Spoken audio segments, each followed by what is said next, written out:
नीतीश कुमार ने राज्य में शिक्षक नियुक्तियों को लेकर डोमिसाइल नीति लागू करने का ऐलान किया है। बिहार चुनाव से पहले सीएम नीतीश का ये एक बेहद ही अहम कदम है। वहीं गलवान वैली बयान को लेकर राहुल गांधी पर सुप्रीम कोर्ट ने सख्त टिप्पणी की है। कोर्ट ने कहा है कि आपको कैसे पता चीन ने जमीन हड़प ली है। इसको लेकर खूब सियासत हो रही है। साथ ही यूक्रेन में जंग को लेकर अब अमेरिका और रूस के बीच तनाव अपने चरम पर जा पहुंचा है। इसको लेकर ट्रंप और रूस के पूर्व राष्ट्रपति के बीच जमकर बयानबाजी हो रही है। नमस्कार, मैं हूं आदित्य। इंडिया.com के स्पेशल शो इंडिया एट 9 में आपका स्वागत है। आइए चलते हैं पहली बड़ी खबर पर। चुनावी साल में बिहार के युवाओं के लिए एक बड़ी खुशखबरी सामने आई है। दरअसल सीएम नीतीश कुमार ने राज्य में शिक्षक नियुक्तियों को लेकर डोमिसाइल नीति लागू करने का ऐलान किया है। इसके तहत अब शिक्षक बहाली प्रक्रिया में बिहार के निवासियों को प्राथमिकता दी जाएगी। इससे पहले बिहार में हुई शिक्षक भर्ती में दूसरे राज्यों के लोगों का भी सिलेक्शन हुआ था, जिसको लेकर राज्य में खूब सियासत हुई थी। ये नई व्यवस्था 2025 में होने वाली TRE 4 यानी शिक्षक भर्ती परीक्षा 4 से ही लागू होगी। सरकार ने इसके लिए शिक्षा विभाग को जरूरी नियम संशोधन का निर्देश भी जारी किया है। सीएम नीतीश कुमार ने इसको लेकर सोशल मीडिया साइट एक्स पर पोस्ट शेयर किया है। सीएम नीतीश ने अपनी पोस्ट में लिखा है कि नवंबर 2005 में सत्ता संभालने के बाद से ही उनकी सरकार ने शिक्षा पर पूरा फोकस किया हुआ है।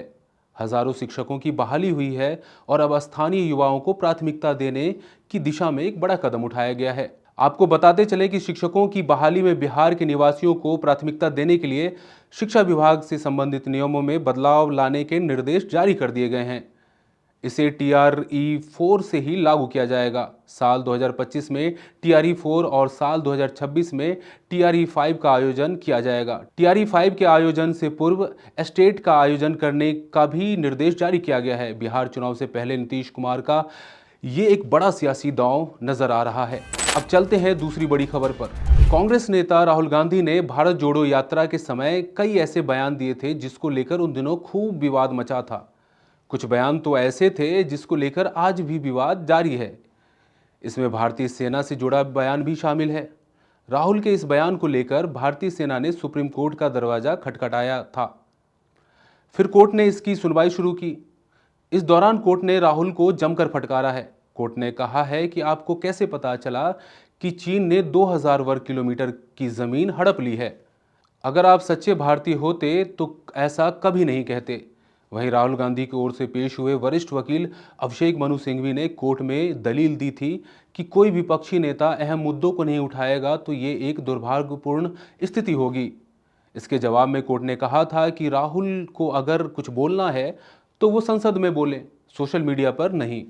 दरअसल भारत जोड़ो यात्रा के वक्त राहुल गांधी ने भारत चीन की गलवान घाटी में हुए विवाद पर बयान दिया था। राहुल ने कहा था कि यात्रा में लोग सब कुछ तो पूछ रहे हैं, लेकिन कोई ये नहीं पूछ रहा कि चीन ने हमारी 2000 वर्ग किलोमीटर ले ली है। साथ ही हमारे 20 सैनिकों को जान से मार डाला और बाकी सैनिकों को खदेड़ दिया। इस बयान के बाद राहुल पर सेना के खिलाफ बोलने का मामला दर्ज हुआ था। सुप्रीम कोर्ट ने फिलहाल इस केस को आगे बढ़ाने से रोक लगा दी है और राहुल गांधी को आगे से बयानों को सोच समझकर देने की सलाह दी है। वहीं बीजेपी नेता किरण रिजिजू की ओर से भी प्रतिक्रिया आई है। उन्होंने कहा है कि यदि राहुल सुप्रीम कोर्ट की बात को नहीं सुनते तो दूसरे लोग उनकी बातों पर कैसे नियंत्रण रख सकते हैं। अब चलते हैं तीसरी बड़ी खबर पर। यूक्रेन में जंग को लेकर अब अमेरिका और रूस के बीच तनाव अपने चरम पर है। अमेरिकी राष्ट्रपति डोनाल्ड ट्रंप ने रूस को जंग रोकने के लिए 50 दिन की डेडलाइन दी थी। हालांकि कुछ ही दिनों बाद उन्होंने इसे घटाकर 10 दिन कर दिया।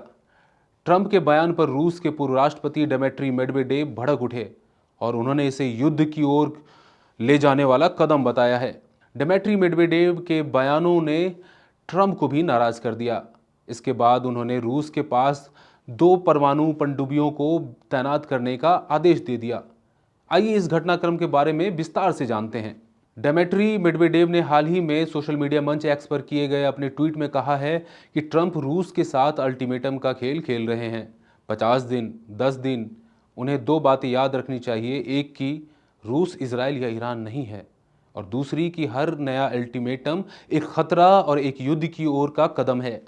यह खतरा रूस और यूक्रेन के बीच नहीं बल्कि उनके अपने देश के साथ है। स्लीपी जो बाइडेन के रास्ते पे मत जाओ। डोनाल्ड ट्रंप रूस के पूर्व राष्ट्रपति डिमित्री मेदवेदेव के इस बयान पर भड़क उठे हैं। पहले उन्होंने कहा कि रूस के असफल पूर्व राष्ट्रपति मेडवेडेव, जो कि खुद को अभी भी राष्ट्रपति समझते हैं, उन्हें समझाएं कि वो अपने शब्दों पर ध्यान दें। वो बहुत खतरनाक एरिया में घुस चुके हैं। इस बयानबाजी ने दोनों देशों के बीच के रिलेशंस को और भी ज़्यादा पेचीदा बना दिया है। तो इंडिया एट 9 में आज की ये थी 3 बड़ी खबरें। ऐसी खबरों के लिए India.com के साथ बने रहिए। शुक्रिया।